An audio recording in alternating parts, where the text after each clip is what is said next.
Masechet Baba Batra Daf Memchet, on va commencer par les 5 dernières lignes de Mem Zayin Amud Bet. Amar Rav Huna, Taliou vezavin, zevineh, zevineh. Rav Huna nous enseigne une halacha. Si quelqu'un a été forcé, contraint de vendre un objet, sous l'effet de la menace, est-ce que la vente est valide ou invalide? Rav Huna nous dit, bien que la vente était contrainte et forcée, malgré tout, elle est valide a posteriori. Sur quoi s'appuie Rav Huna pour déclarer une chose pareille? Il s'appuie sur une logique. Elle est toute simple, simple comme bonjour. Il dit, réfléchissons. Est-ce qu'il existe une vente qui n'est pas sous la contrainte? Toute vente, c'est par contrainte. Car un homme n'a aucune raison de vendre si ce n'est pas parce qu'il est obligé de vendre pour gagner de l'argent.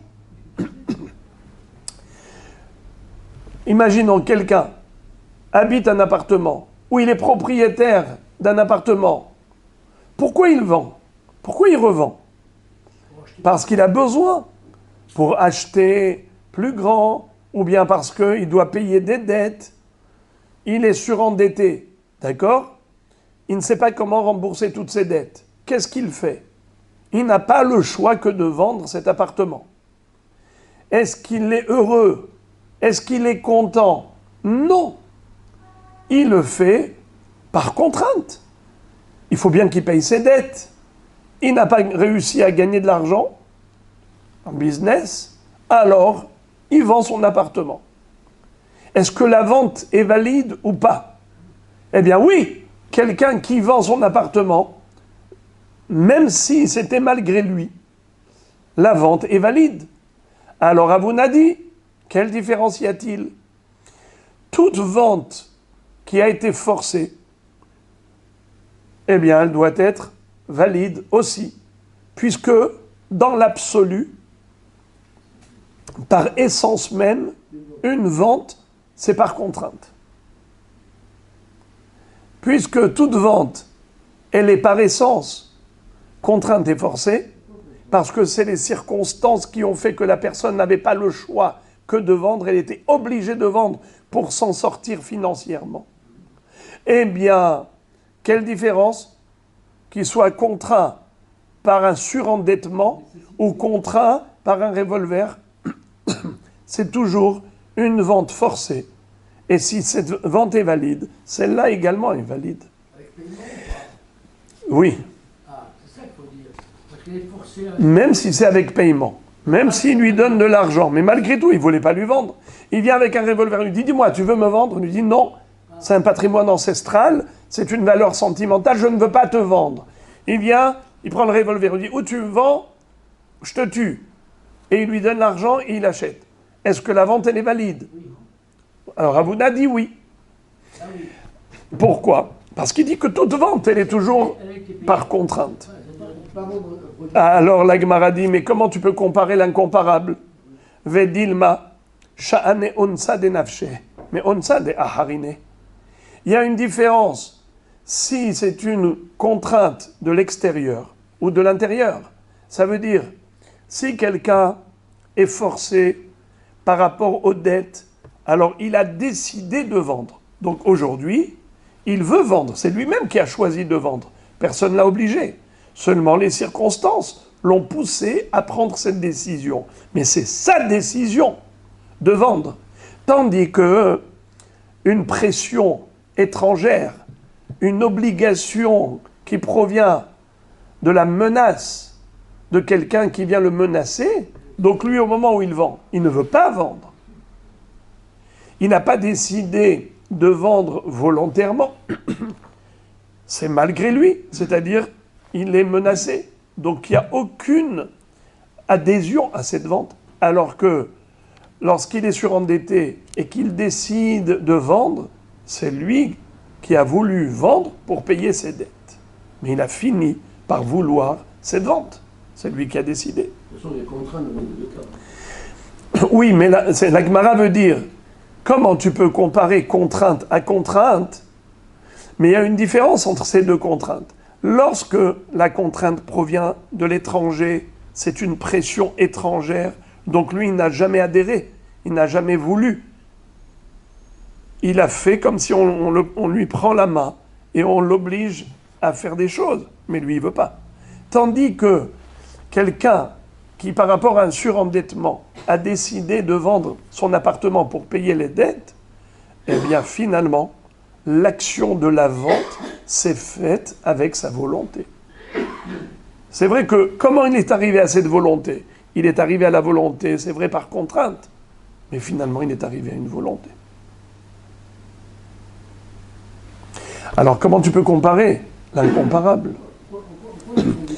Alors, la Gemara dit peut-être que Rav Huna s'appuie sur l'enseignement suivant. Il est écrit comme ça. Et là, Kedetania, il y a une braïta qui nous enseigne une halakha concernant les korbanot. Vous savez qu'un homme, à l'époque du Beth Amikdash, pouvait offrir un sacrifice de korban ola, un holocauste. Et la Torah dit à ce propos, je vous lis le passouk dans Vaïkra, Im ola korbano, si c'est un holocauste, son offrande, mina bakar, et du gros bétail, zachar tamim yakrivenu.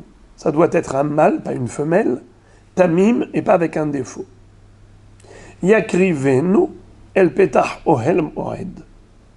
Donc il offrira, il approchera, yakrivenu el petah ohel moed, devant le Mishkan. Yakriv oto, il offrira, l'irtsono, selon sa volonté, l'ifne Hashem. Pourquoi il y a écrit deux fois Yakrivenu et Yakriv oto? La Baraïta nous dit que cette répétition du même verbe, Yakrivenu, au début du pasouk, et Yakriv oto, dans la suite du pasouk, pourquoi faire? C'est pour nous dire, Kedetania, Yakriv oto, melamed shekofin oto. C'est-à-dire, Yakrivenu, la première fois, on s'est écrit dans le pasouk, c'est pour nous dire qu'un homme offre par volonté, c'est un choix personnel, d'offrir à Dieu un sacrifice. Après ça, il est écrit Yakriv oto, il va le sacrifier. Pourquoi c'est écrit une deuxième fois? Pour dire qu'on peut même l'obliger. Si quelqu'un a désigné une bête comme korban ola, il a l'obligation d'aller sacrifier la bête au Beth Amikdash. Et s'il ne veut pas, on l'oblige. D'où tu sais qu'on peut l'obliger?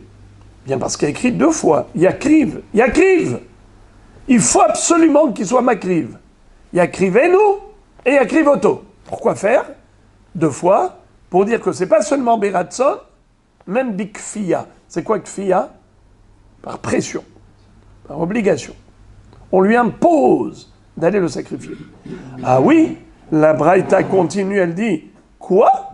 Yachol Baal Korho.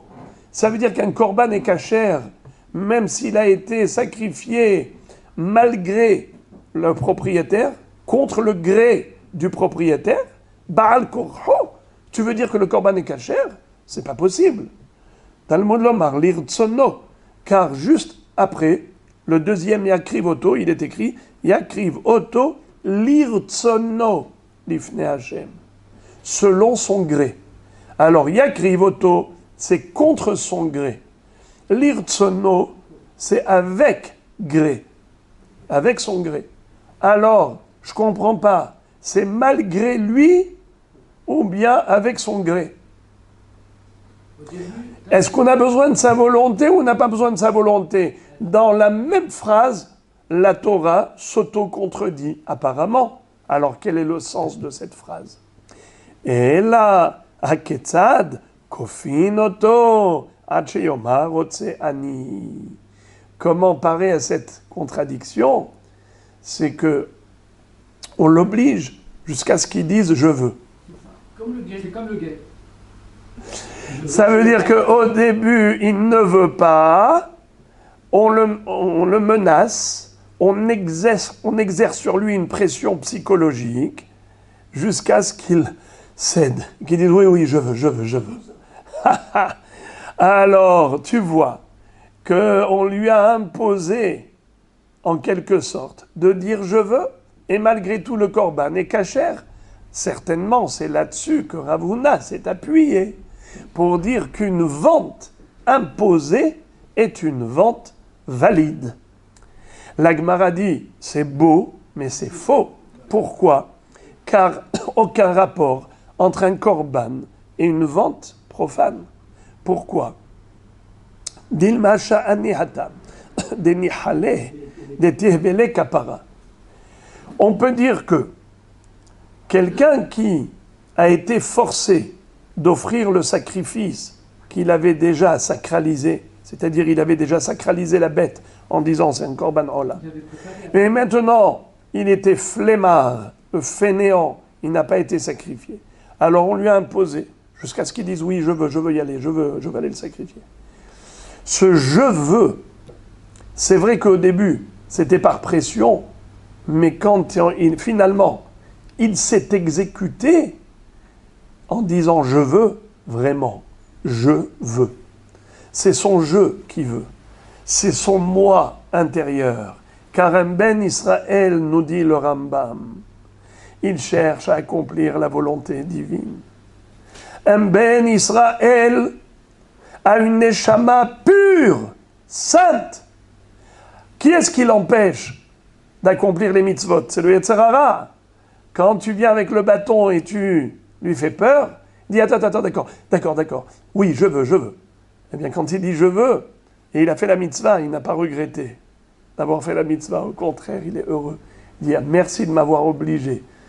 Parce qu'au début, j'avais la flemme, la fainéantise, mais maintenant, après coup, je suis content.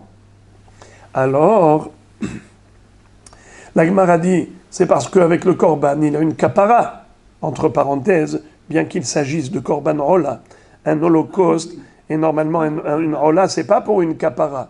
Korban hatat, hacham, c'est pour une kapara, mais ola. Mais les hachamim disent que ola, c'est mechaper, non pas pour un lave, mais pour un assez. Par exemple, quelqu'un qui n'a pas fait la mitzvah du loulav. Il a transgressé une obligation. Il devait prendre le loulav, il n'a pas pris. Ou bien, par exemple, il n'a pas mis les téphilines. Ou bien, par exemple, il n'a pas fait la mitzvah du shofar. Alors, quelqu'un qui n'a pas fait une mitzvah, quand il apporte un korban ola, il obtient une expiation, une kapara. Ou, par exemple, un lav anitak le'aseh. Un lave qui est réparable par le assez. Il n'a pas fait la mitzvah assez pour réparer, alors ça aussi c'est mechaper. Ou encore, Ola mechaperet al hirhur halev, les mauvaises pensées. Les mauvaises pensées sont expiées par le korban Ola. Ok, donc c'est ce que veut dire la Gemara. Sha'ane hatam, deni haled et tehevele kapara. Peut-être que c'est différent le korban. Car le korban, finalement, c'est une mitzvah à laquelle l'homme adhère. Car un ben Israël, dans les tréfonds de son âme, dans son fort intérieur, il a un amour d'Hachem. Et donc il veut faire les mitzvot. C'est pour cela que, après obligation, il y a eu approbation.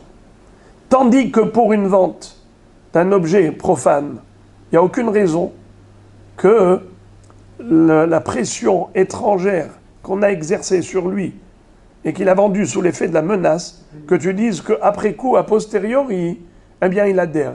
Il n'y a pas une mitzvah pour qu'il adhère. Alors, sur quoi s'appuie Rav Huna ? La Gemara dit peut-être qu'il s'appuie sur l'enseignement suivant. Ve'ela misefa. Peut-être qu'il s'appuie sur la fin de cette baraïta du korban. Qu'est-ce qui est écrit ? V'chen ata omer begite nashim kofin oto ad sheyomar rotse ani. Vous le savez que parfois, le beddin peut contraindre un mari à donner le guet à sa femme, mais là encore, le forcing, il dure un certain temps jusqu'à ce que le mari acquiesce. C'est-à-dire que on le force, on le menace, et à la fin il dit oui, je veux donner le guet à sa femme. C'est-à-dire que, par exemple, si la femme l'a trompé, alors il ne peut plus, il y a des ridim et ainsi de suite, il ne peut plus rester avec elle. Oui, mais à ce moment-là, c'est sûr qu'il y a une mitzvah de la Torah de se séparer d'elle.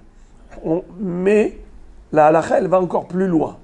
Parfois, ce n'est pas la Torah qui demande le divorce, c'est les hachamim qui exigent. Et pourtant, ça marche. Le Beddin peut exercer une pression sur le mari afin qu'il donne le guet à sa femme. Et qui a exigé le divorce? Pas la Torah, les hachamim. Dans quel cas de figure? On parle ici d'un cas où les hachamim, ce sont eux qui prennent l'initiative du divorce. Dans quel cas? Eh bien, imaginons, c'est écrit dans ma Masechet Ketubot Daf Ayin Zayin, Ha'ish shenoldubo mumin en kofinoto leotzi. Amara b'shomrim b'dvarim amorim b'mumin aktanim aval b'mumin agdolim kofinoto leotzi. Alors, il y a une mahloket par rapport à des défauts physiques qu'un homme peut avoir, qui peut faire que pour sa femme c'est insupportable. Après le mariage? Oui, après le mariage, c'est arrivé. Je ne reste pas longtemps pour vous expliquer c'est quoi les grands défauts, les petits défauts, parce que c'est une mahloket. La halakha, elle est que, pas comme Rabban Shimon Gamliel qui a dit que pour les grands moumim, on l'oblige. La halakha, elle est comme Hachamim, qu'on n'oblige pas pour des défauts physiques un mari à divorcer, même si c'est des défauts qui sont survenus après le mariage. Mais je vous lis une autre Mishnah, celle d'après. Ve'elu shekofi noto leotzi. Voilà ceux pour qui il y a une obligation de divorcer. Par exemple, Mukeshhin, il est devenu lépreux. Baal Polyphos dégage des odeurs particulièrement insupportables. Amekametz, Vametzaref Nehoshet, Vaboursi, celui qui a un métier de collecter les excréments des animaux pour le fumier et ainsi de suite. Donc il a toujours une odeur insupportable pour sa femme. Ou Metzaref Nehoshet, celui qui va aller chercher le cuivre, les métaux de sous la terre. Alors il a un travail qui fait que toujours il dégage une odeur insupportable. Ou le boursi, le tanneur, qui également travaille avec des produits, des excréments pour travailler la peau, qui fait que aussi pareil. Alors ben shayuba matchelonis ou ben shenis ou ben mishenis ou noldu, al kulan amar Rabbi Meir, aval pi shitna ima yichola shtomar, svura iti shani yichola lekabel, arshav ena yichola lekabel. Rabbi Meir dit, même si au début elle était d'accord, mais elle peut dire par la suite, j'ai cru que j'allais pouvoir supporter, mais j'ai vu que c'est impossible. D'après Rabbi Meir, la femme est en mesure, est en droit de réclamer le divorce, et dans ce cas, Hachamim lui impose. Mais Hachamim omrim, mais kabeleti ba'al korha chutz mimukeshhin, nishmakato. Alors, c'est-à-dire que Hachamim disent qu'il n'y a que le lépreux pour lequel nos maîtres ont dit que si elle exige le divorce, on l'oblige. Alors, ok, dans ces cas où la Torah n'a pas exigé le divorce, c'est pas qu'elle est interdite parce qu'elle a trompé son mari, par exemple.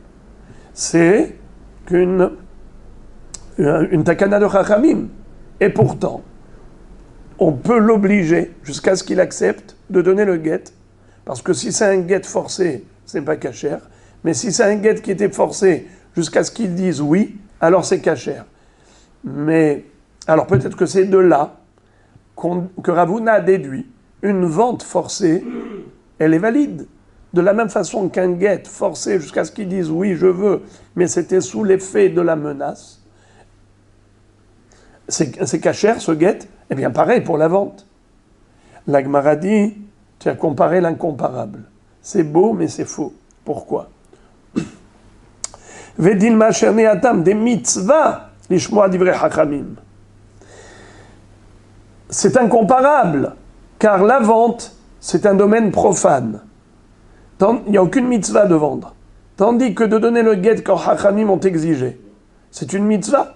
Car une fois que les Hachamim ont institué que la femme peut exiger le guet de son mari qui est devenu lépreux, alors là, quand on le force, on exerce sur lui une pression pour qu'il donne le guet, il dit Rotseani, c'est vraiment Rotseani. Et pourquoi vraiment Rotseani? Il veut vraiment. Car c'est une mitzvah. C'est quoi cette mitzvah? D'écouter les Chachamim, où la Torah dit qu'il faut obéir les Chachamim. Lot asur min hadavar asher yagidu lecha yamin usmol ve'asita kechol asher yorucha. Ve'asita kechol asher yorucha. Tu feras tout ce qui t'indique. Tu n'as pas le droit d'aller ni à gauche ni à droite. Alors, donc, on n'a toujours pas de preuve. Alors, sur quoi s'est appuyé Ravuna pour déclarer cette halakha comme quoi une vente forcée, elle est valide? Réponse, Elas varahu. Agavun, c'est gamaru makne. C'est assez rarissime, ce genre de Gemara. La Gemara dit, c'est une logique simple. C'est une logique basique. On l'a forcé, certes, mais une fois qu'on l'a forcé, finalement dans son cœur, il ne regrette pas la vente et il y adhère vraiment. Pourquoi et comment? Rashbam nous explique. Regardez, si vous voulez voir le Rashbam, à droite au milieu, je vous lis. Et là, Ravuna misvaradide ka'amar. Ravuna a dit de lui-même, c'est logique, que quoi? Des mitoch isurim gamar belibo makne. Ho'il veikatarte. Isurim ou matan maot. De l'homme afsid mide. Étant donné que ce monsieur, quand on le menace avec un bâton et il a peur, il dit ok, je suis d'accord de vous vendre, on lui donne de l'argent. Il y a ici deux facteurs réunis. C'est quoi ces deux facteurs? Deux facteurs réunis qui ont déclenché chez lui la volonté de vendre. C'est quoi? Premièrement, la peur pour ne pas recevoir des coups. Et deuxièmement, c'est qu'il touche de l'argent. Finalement, il n'a rien perdu. C'est combien il coûte ce terrain? Combien coûte cet appartement? Tant, et ben voilà, il a touché. Donc il n'a rien perdu. Et il a évité les coups. Alors il adhère. Puisqu'il se dit, je n'ai pas envie de souffrir. Et en plus, je n'ai rien à perdre. Je n'ai pas envie de souffrir et je n'ai rien à perdre. C'est ce qui fait, c'est ce qui engendre la volonté chez lui. Donc c'est comme ça que Ravuna est arrivé à la conclusion personnelle que la vente est valide. La Gemara objecte. Elle veut réfuter cette idée de Ravuna. Comment tu peux dire une chose pareille? Qu'une vente forcée est valide. Pourtant, nous voyons qu'il est écrit Get motive Rabbi Yehuda. Celui qui pose la question, c'est Rabbi Yehuda. En citant la baraïta suivante. Pardon, c'est une Mishnah. Dans Maseret Gitin Daf Pehet. Get ameroussé. Un get forcé. Be'Israël kasher. Si c'est un beddin de Béné Israël, c'est kasher. Pourquoi? Parce qu'un beddin, si il force quelqu'un à donner le get, c'est uniquement parce que la halakha le demande. Le beddin d'Israël ne va pas forcer quelqu'un à divorcer sans aucune raison valable. S'ils exigent, c'est que c'est la halakha. Et comme on a déjà dit, un juif, dans sa neshama, il veut accomplir les mitzvot, alors c'est kasher. Nachon. Ou berakum, pasoul. Mais si celui qui l'a obligé à donner le guet, c'est des goïms, ce n'est pas kasher. Ou berakum, hoftin oto veomrim lo ase machi Israël omer lecha. Il existe une combinaison de goïm avec Israël. Comment ça? Le tribunal, les dayanim, le beddin a dit monsieur donne le guet. Le bonhomme il veut pas donner. Le beddin dit au tribunal des goïm on vous confie le dossier et on compte sur vous pour exercer sur lui la pression. Et là, le Beddin des Goïm prennent le bâton, lui disent monsieur, ou tu donnes le guet, comme le Beddin a dit, ou bien on te frappe. Hoftin Oto, il le frappe. Et sous l'effet de la pression, il a donné le guet. Kacher ou pas kacher? Kacher. Pourquoi? Car là, le tribunal Goy n'a pas pris l'initiative de le forcer à donner le guet. C'est le Beddin d'Israël qui a demandé au tribunal des Goïm d'exercer sur lui la pression parce que la halakha exige le divorce. Dans ce cas-là, c'est kasher. Alors répétons, Beddin d'Israël, kasher. Goïm, pas kasher. Mais si c'est les Israël qui ont demandé aux Goïm de le forcer, kasher. Alors maintenant, regardez la déduction pour arriver à l'objection. Ve'amai, hatam naminima gav onse, gamar ou megaresh. Pourquoi dans le cas intermédiaire, tu dis que quand les goïm imposent à quelqu'un le divorce, ce n'est pas kasher. Le guet n'est pas kasher. Hein? Mais lui, il a écrit un guet. Il a écrit un guet kasher. Mais c'est les goïm qui lui ont demandé de le faire avec un bâton. Ils se sont mis à le frapper. Ils lui ont dit, maintenant tu écris un guet. Et donc il a été chez le sofer, et il a fait signer de Haïdim, après l'écriture du sofer. Et tout ça, c'était sous l'effet des coups. Kasher ou pas kasher le guet? Pas kasher. On a dit que Uberakum, pasoul. Nachon, clairement. C'était le cas intermédiaire. Alors, pourquoi pasoul? Pourquoi ce ne serait pas comme une vente? Pour la vente, on a dit, d'après Ravuna, quel est le din de la vente? Je vous écoute. C'est valide. Valide, bravo. Alors pourquoi pour le guet ce ne serait pas valide? La vérité, une parenthèse, ceux qui se souviennent du Rashbam que je vous ai lu tout à l'heure, il y avait écrit deux choses. Quels sont les deux facteurs, les deux critères qui font que la personne, finalement, quand elle vend, même sous l'effet de la pression, la vente est valide? Elle évite les coups et elle gagne de l'argent. Bravo! Elle évite les coûts et elle n'a rien à perdre puisqu'elle a gagné l'argent qui est de la même valeur du terrain. Donc il n'a rien perdu. Un divorce, c'est pas ça. Alors qu'un divorce, c'est pas ça. Il a perdu sa femme. Bravo. C'est-à-dire, c'est vrai qu'il a évité les coûts, ça c'est un facteur, mais il a perdu. Ça veut dire, c'est pas comme dans le terrain. Le terrain, il a donné le terrain, il a reçu de l'argent en équivalence, donc il n'a rien perdu. Mais là, il a perdu sa femme. Comment est-ce qu'on peut dire qu'il n'a rien perdu? Il ne perd pas la ketouba. Il perd la ketouba, il doit la payer. Non. La ketouba, ça n'a rien à voir. Ça, c'est il y a d'abord le divorce, après il y a la ketouba. Et au contraire, là, vous ne faites que rajouter encore plus. Et il perd la ketouba. Alors, il perd la ketouba. Mais ne parlons pas de la ketouba, parlons du guet lui-même. Le guet lui-même. Par les goy, c'est pas une mitzvah par les goy. C'est pas une mitzvah. Alors, mais malgré tout, même si ce n'est pas une mitzvah, la question de Rav Yehuda à Rav Huna, c'est même quand il n'y a pas de mitzvah, selon toi, Rav Huna, tu as dit que la vente, même forcée, elle est valide. Pour quelle raison? Pourtant, il n'y a pas de mitzvah. Mais tu as dit qu'une fois qu'il a été forcé, Gamar ou Masbin, une fois qu'il est forcé. Et Rashba m'a expliqué pourquoi il adhère finalement, il acquiesce vraiment. Parce qu'il y a deux éléments. Il évite les coups et il n'a rien à perdre. Comment est-ce qu'on peut dire la même chose pour un guet forcé par les goïms? Mais c'est vrai qu'il évite les coups en donnant le guet, mais il a perdu sa femme. Comment tu peux dire qu'il n'a rien perdu? C'est pas comme pour un terrain où il a au moins reçu l'argent qui est équivalent à la valeur du terrain. La réponse, non. Ça, vous parlez du troisième cas. Ça, c'est le troisième cas. Ne perdons pas le fil. Il y a trois cas dans la Braïta.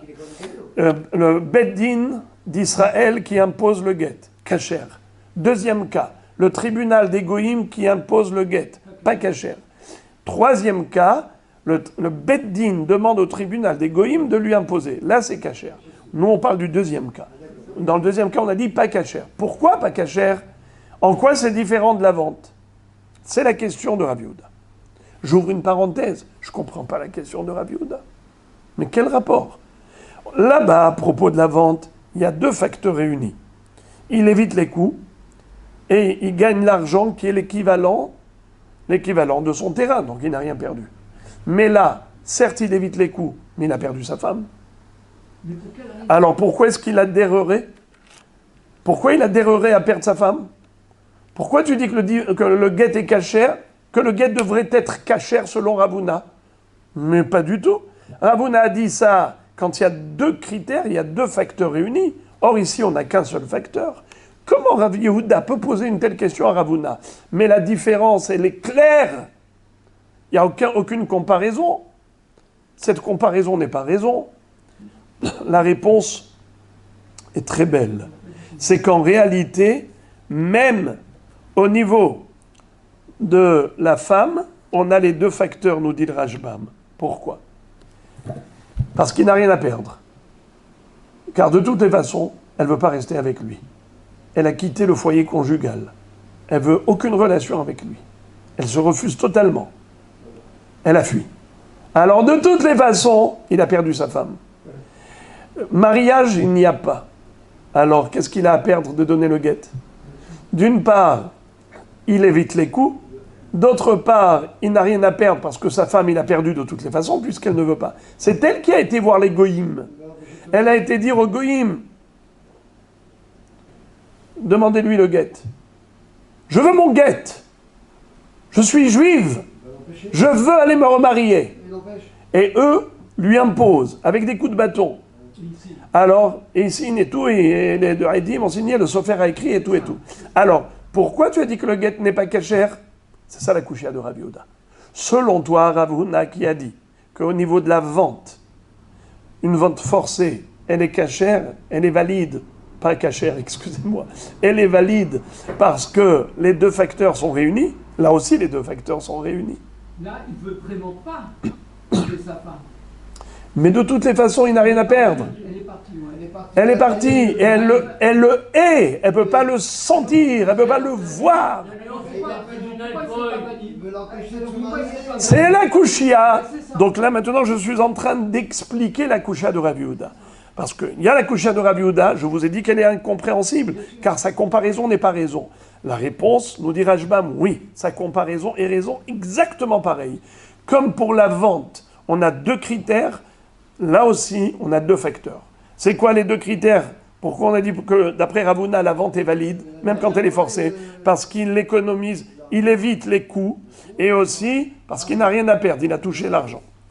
Alors, pareillement, dit Rav Yehuda, au niveau d'une femme qui a été voir le tribunal des Goïm pour exiger son guet à son mari, et les Goïm sont venus voir ce monsieur, et ils lui ont dit, tu donnes le guet à ta femme. Ils lui ont imposé d'aller chez le Sofer avec les Haïdim et tout. Il a donné le guet à sa femme. Et qu'est-ce qu'on a dit? Qu'il n'est pas saoul. La Braïta a dit pas cachère. La Mishnah a dit pas cachère. Pourquoi pas cachère? Mais selon toi, Ravuna, il devrait être cachère. Car toi, tu as dit que quand on a deux facteurs réunis, alors il y a un acquiescement. Comme par exemple dans l'histoire de la vente forcée, tu as dit puisque il évite les coûts et il n'a rien à perdre, la vente est valide. Là aussi, il évite les coûts et il n'a rien à perdre, car de toutes les façons, sa femme ne veut pas rester avec lui. Qu'est-ce qu'il a à perdre de lui donner le guet? Il n'a rien à perdre. Alors, étant donné que c'est exactement pareil, donc la comparaison est raison, alors c'est ça la couchia. C'est une couchia atomique contre Ravuna. Comment, Ravuna, tu as pu dire que la vente est valide, même quand elle est forcée? Alors, dans ce cas-là, pourquoi le guet n'est pas valide? Et si tu vois que le guet n'est pas valide, quand il est forcé par des goïms, donc c'est faux ce que tu as dit que la vente est valide. Une vente forcée, elle est tout de même valide, ma pitom. La réponse est surprenante. Regardez ce qui est écrit. Amarav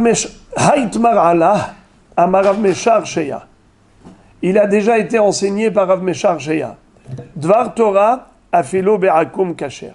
En réalité, Rav Huna, il va te dire, tu sais, eh bien, ta preuve n'en est pas une pour me contredire. Car dans l'absolu, il n'y a aucune différence entre un guet forcé par le tribunal juif ou un guet forcé par le tribunal goy. À partir du moment où la femme ne veut pas rester avec lui, il n'y a aucune différence. Si elle ne veut pas rester avec lui. Pourquoi ? Parce que comme on a dit, il n'a rien à perdre, elle ne veut pas rester avec lui. En lui donnant le guet, qu'est-ce qu'il a perdu ? De toute façon, elle n'est pas à la maison. Elle a fui le foyer conjugal, de toutes les façons. Et eux le frappent s'il ne donne pas. Donc il économise, il évite les coûts. Donc on a les deux critères exactement comme pour une vente. Donc si la vente est valide, même le guet est valide. Ça c'est dans l'absolu. Ou mata'am amrou be'akum pasoul. Alors dans ce cas-là, pourquoi les hachamim ont dit que be'akum pasoul, si c'est un tribunal goy qui exerce une pression du forcing, pas cachère, כדי שלא תהיה כל אחת ואחת הולכת ותולה עצמה ביד עקום ומפקעת עצמה מיד בעלה. Ce qui risque d'y avoir, c'est que si on laisse la porte ouverte, alors chas v'shalom, chaque femme qui a eu un quiproquo avec son mari, et elle a eu la moindre dispute avec lui, la moindre querelle, qu'est-ce qu'elle va faire ? Elle va aller voir chas v'shalom un goy qui est sauvage, qui est violent. Elle va lui faire les yeux doux pour le séduire, pour se libérer de son mari. Et Has Shalom, elle peut aller faire de la znout avec lui, l'adultère et la prostitution avec ce goy pour que lui force son mari à lui donner le guet. Voilà pourquoi Hakamim ont dit non. Et sinon, dans l'absolu, en effet, le guet est cachère, car on a les deux facteurs réunis. De la même façon que la vente est cachère d'après Rav Huna. C'est juste une barrière que les Hachamim ont mis pour empêcher les femmes d'aller, Chas Shalom, chez les Goïm, pour se libérer de leur mari quand il y a la moindre tension entre eux. Eh bien, c'est pour cela qu'ils ont disqualifié le guet. Ils l'ont invalidé. La Gemara continue de poser encore une question. Motiv Rav Hamnuna, la kah misikrikon. On avait déjà vu ce sujet de sikrikon hier, n'est-ce pas ? C'est un goy assassin, un brigand qui va spolier un juif. Alors la Mishnah nous dit dans Maseret Gitin Daf Nun He, la kah misikrikon et hazar ve la kah mi ba'al habayit. Mikho batel. C'est-à-dire, un homme qui a acheté un terrain chez le Sikrikon, le brigand armé, ce goy qui a spolié le juif. Et ensuite, pour valider son achat, il est allé chez l'ex-propriétaire juif. Il lui a dit, écoute, je voudrais que tu me le vendes pour valider mon achat, car je sais que je l'ai acheté de quelqu'un qui te l'a volé. Et l'autre a accepté. Il a accepté de lui vendre. Malgré tout, la vente est caduque. Ve'amai atam namin ima agavonse gamaru makne. La Gemara a compris ici que certainement la Mishnah qui a dit que la vente est invalide, même si il a payé le juif, il lui a donné de l'argent. Malgré tout, qu'est-ce qu'elle dit la Mishnah ? Que la vente est caduque. Pourquoi ? Parce qu'il a acheté d'un sikrikon qui a spolié le juif, et ensuite il a payé une deuxième fois au juif, et malgré tout, la vente est invalide. Comment ça se fait ? C'est vrai que le forcing est arrivé par le sikrikon, l'argent est arrivé par le Israël, donc on a ici les deux facteurs réunis, et pourtant c'est écrit que Amecher Batel, ça veut dire que tu n'as pas raison, Rav Huna, de dire qu'une vente forcée est une vente valable, valide. La réponse de la Gemara, Haït mar'ala, Amarav, lo shanu ela, de amarle lech hazek ukne, aval bishtar kana.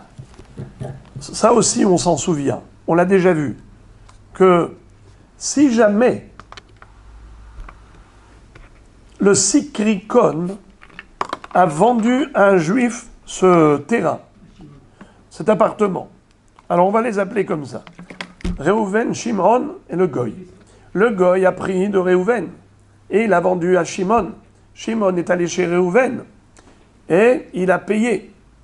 Alors on a cru que malgré tout, la vente, la Mishnah a disqualifié cette vente. Elle a invalidé. Alors tu vois que c'est contre Ravuna. Ravuna dit pas du tout. La Mishnah n'a pas invalidé toutes les ventes. La preuve, c'est que Rav a dit que la vente qui est invalide, même si Réhouven a revendu à Shimon une deuxième fois, c'est seulement s'il lui a vendu Hazaka. Il lui a dit Lech Hazek Ukne. Va faire une action de Hazaka. C'est quoi? Par exemple, mettre une serrure, ou de mettre une clôture, Nahal, Gadar ou Parat. Ça, c'est pas valable, parce que c'est verbal. Mais si, par exemple, Réhouven a été chez le notaire, et il a fait écrire un shtar, moi Réhouven, je te vends à toi Shimon, c'est Besséder. Pourquoi? Un homme ne va pas se fatiguer d'aller chez le notaire pour rien. S'il a fait toute cette démarche, c'est qu'il est sincère dans cette démarche. C'est qu'il veut vraiment lui vendre le terrain. Dans ce cas-là, c'est valide. À plus forte raison, s'il lui a donné de l'argent. Ça, c'est Bishtar, même sans lui donner de l'argent. Mais quand il lui a donné de l'argent, alors dans ce cas-là, on dit, le Sikrikon l'a forcé. Le Juif lui a donné de l'argent. C'est avec ces deux facteurs réunis. C'est bon, la vente est validée. La Mishnah qui a invalidé la vente, même aux Juifs, c'est quand il n'y a pas eu ni argent, ni shtar. Mais s'il y a eu shtar ou argent, c'est valide. Puisque Rav a dit lui-même que même sans donner de l'argent, rien qu'un shtar, déjà, ça valide la vente. D'accord ? Qui a donné le shtar? Le vendeur Réhouven a donné un shtar à Shimon. Bien que Shimon a obtenu le terrain, comment? Par le Sikrikon. Malgré tout, il a validé la vente à Shimon grâce au shtar qu'il lui a écrit. Et pourtant, il ne lui a pas encore donné de l'argent. À plus forte raison s'il lui a donné de l'argent.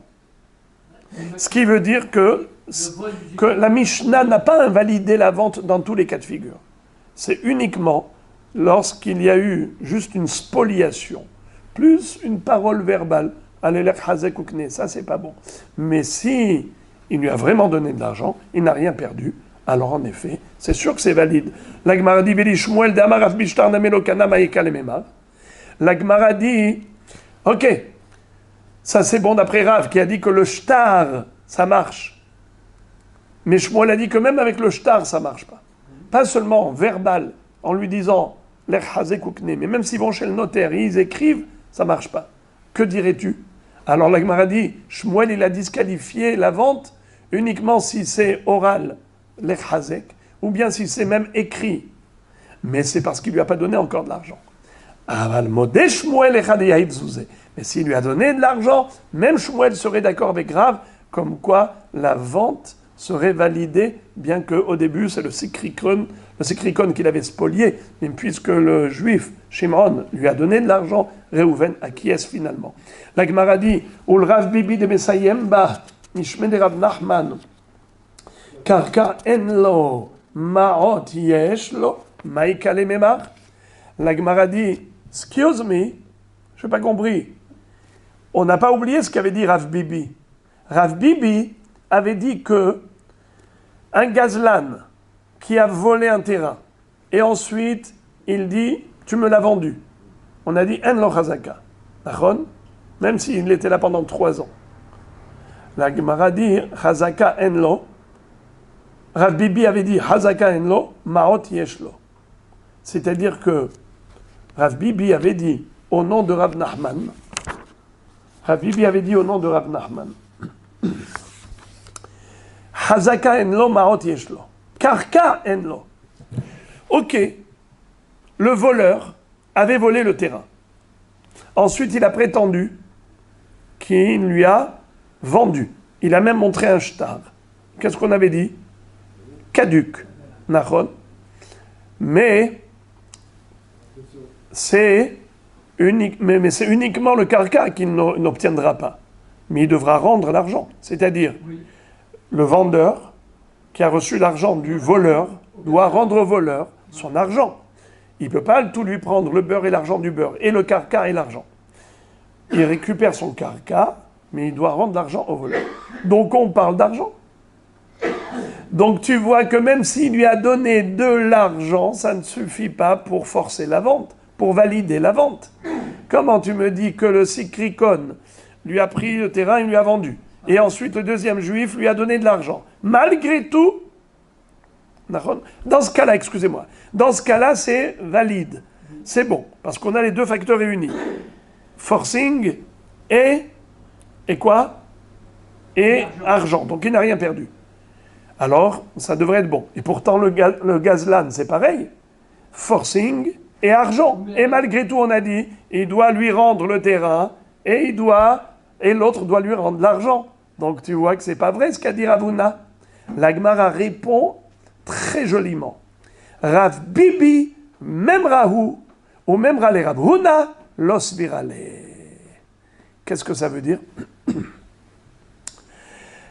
Rav Bibi, c'est un Émora. Et il a dit une halakha au nom de Rav Nachman. Rav Huna n'est pas d'accord avec Rav Nachman, tout simplement. Si c'était une Mishnah, une Braïta, tu aurais dit comment le Émora? Rav Huna va contredire une Mishnah, une Braïta, il ne peut pas. Mais là, il contredit qui? Rav Nachman. Rav Huna et Rav Nachman, c'était des amis. Eh bien, Rav Huna n'est pas d'accord avec Rav Nachman. En d'autres termes, Rav Nachman, c'est lui qui dit que la vente forcée n'est pas une vente, mais Rav Huna pense qu'une vente forcée est une vente. Et d'ailleurs, tout de suite, on va voir Amarava, Hilcheta, Talyohu vezavin, Zvine, Zvine. La halakha est que quelqu'un qui a été forcé pour la vente est valide. Après, on verra les nuances, parce que après Rava dit, ça dépend, mais lo amranela, besadestam, aval besadezou, lo, besadezou name lo amranela, de lo artsezouze, aval artsezouze lo, velo amranela, de lo avel ishtamute, aval ishtamute lo, veilcheta, bekulehu, de avuz vine, zvine, la filo besadezou. En tout cas, on verra après les nuances que Rava voulait donner, mais ensuite la Gemara va trancher en disant que Talio vezavin, zvine, comme a dit Ravuna. Vous savez c'est quoi Talio vezavin, zvine? Ils l'ont pendu et ils l'ont forcé de vendre. C'est-à-dire ils lui ont mis la corde au cou. Ou tu vends ou on te tue, on te pend. Mais en fait c'est une façon de parler. Talio, la pendaison, c'est une façon de parler.